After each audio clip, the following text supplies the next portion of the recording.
U.S. presidential assassins, leftist or liberal aligned.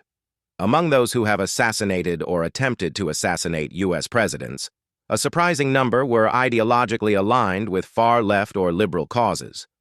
One of the earliest examples is Leon Czolgosz, who murdered President William McKinley in 1901. Czolgosz was a committed anarchist, heavily influenced by radical leftist Emma Goldman. His anti-capitalist and anti-government views were clear and militant, marking him as a textbook case of violent leftist extremism. Another prominent figure is Giuseppe Zangara, who attempted to assassinate President-elect Franklin D. Roosevelt in 1933. Though he missed and fatally struck Chicago Mayor Anton Kermack instead, Zangara's motives were rooted in rage against capitalism and elite rule. He openly expressed disdain for the powerful and wealthy, making him a left-leaning extremist with anti-capitalist sentiments.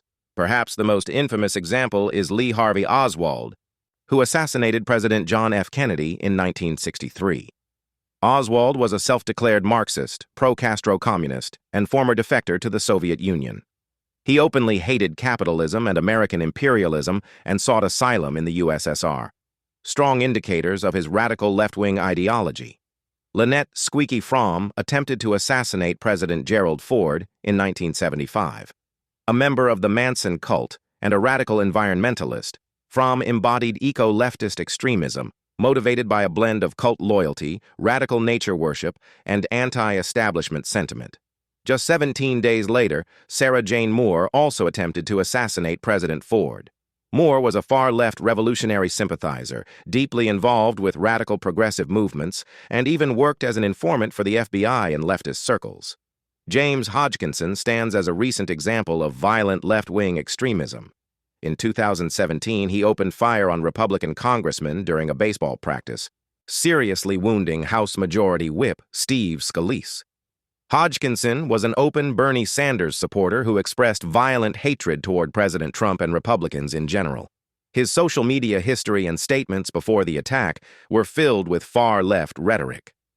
Arthur Bremer, who shot and paralyzed segregationist Governor George Wallace during his 1972 presidential campaign, is a more ambiguous case.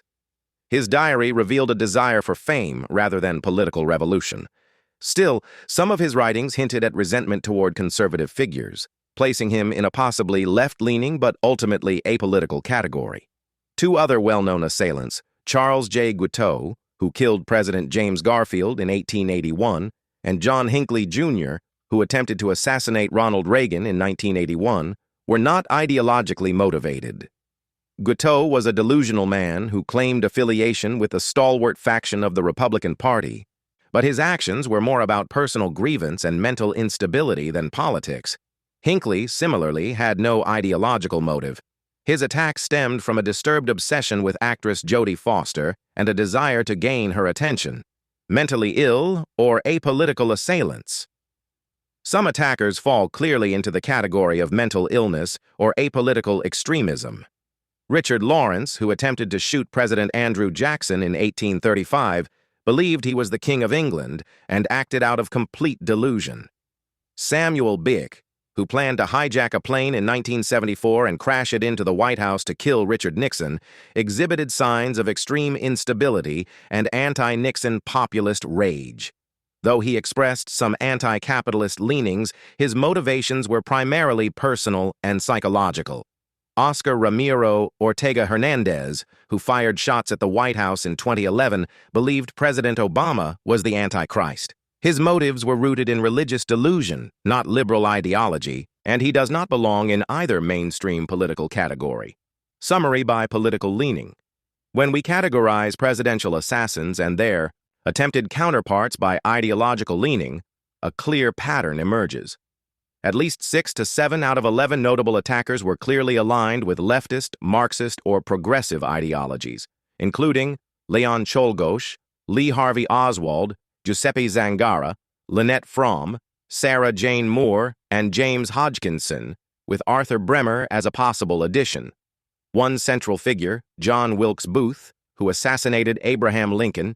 John Wilkes Booth was aligned with the Democratic Party of his day, particularly the pro-Southern, pro-slavery faction known as the Copperheads, or Southern Democrats. John Wilkes Booth, who assassinated President Abraham Lincoln on April 14, 1865, was a Confederate sympathizer. He fervently supported the Southern cause and hated Lincoln for defeating the Confederacy and emancipating the slaves. A white supremacist, Booth believed that African Americans were inferior and opposed the abolition of slavery. He reportedly said, "That means citizenship. Now, by God, I'll put him through," upon hearing Lincoln's speech supporting limited black suffrage. Aligned with the Democratic Party's Southern wing. The Democratic Party at that time was the party of slavery, secession, and states' rights, especially in the South. Lincoln, on the other hand, led the newly formed Republican Party, which had a platform of abolishing slavery and preserving the Union. His assassination was intended to destabilize Reconstruction and restore Confederate ideals. The rest, including Guiteau, Hinckley, Lawrence, Bick, and Ortega Hernandez, were mentally unstable or non-ideological, driven by delusions, personal obsessions, or non-political motivations. This historical pattern contradicts the modern narrative that paints political violence as a predominantly right-wing problem. In reality, left-wing radicalism has produced more presidential attackers than any other political ideology in American history. Please like and subscribe to learn more.